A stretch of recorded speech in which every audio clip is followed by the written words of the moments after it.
Consistency beats intensity. I think Warren Buffett proved that over and over again. And Proverbs told us well that advance anyways. But small gains repeated lead to big outcomes.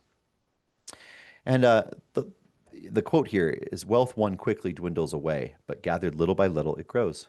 Because the Lord invented compounding interest, and we can use that as a superpower for us with our clients.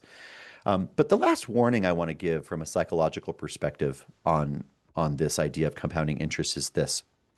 A lot of times we and our clients can become obsessed with the day-to-day fluctuations of the market rather than the behaviors that make us successful. We get distracted by the fluctuations and the shiny flashing red and green lights on our screens.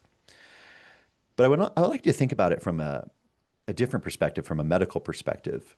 A 2-year-old baby child, like Jimmy's son, for example, or Clinton Islander's son, or my son when he was 2, he's 18 now, has 20% more synaptic connections in their brain than a 20-year-old.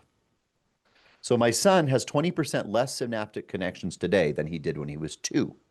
And if you were a mom, but we all know 20-year-olds are smarter than 2-year-olds, but they have 20% less synaptic connections. So if you were a mom or a dad and you had a 2-year-old and every single day you were able to measure their synaptic connections, and you saw their synaptic connections declining every single day, watching that fluctuation downward day after day, you would be in absolute panic, right?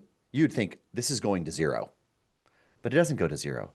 It goes to a 20% less point, which is the appropriate point for maximum intelligence for that human being. I think we can do that with our money too.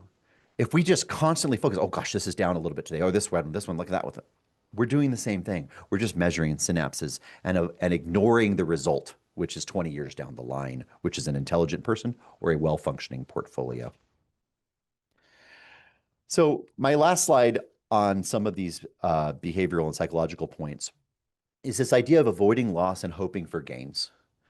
There's a lot we can do to avoid loss. There's very little we can do to actually create gains. So there's some things we can do, but the reality, as I've just demonstrated, is providence has much, much more effect on our money than the choices even that we make. But I think the idea is the value of wealth is relative to what you need. It's not a number. And so by helping your client identify what is enough, you can help them move towards what is that they need. The other thing is building in a margin of safety.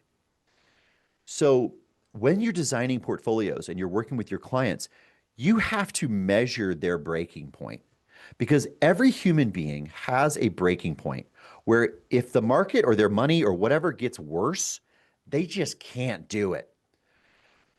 It's kind of like lifting weights. It might not look like it, but I lift weights and there is a certain amount of weight that I can lift. I cannot lift more than that. But if I want to lift more than that, how would I go about doing that? I would just lift a little bit heavy, a little bit heavier, a little more times, I would just practice, right? Well, the same is true with our behavioral decisions and the psychology relating to our money. How do we become really good at holding when we don't want to and buying when we don't want to? By practice.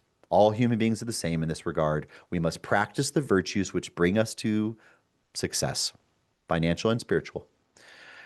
Wealth is the ability to control your time. And this is not from Morgan Housel. I'm going to give you a quote that actually the smartest man in finance, Clint Sorensen, who's one of the founders of Arimathea and our CIO, he says all the time, poor people who are going to stay poor oftentimes will trade their time for money, wages, things like that.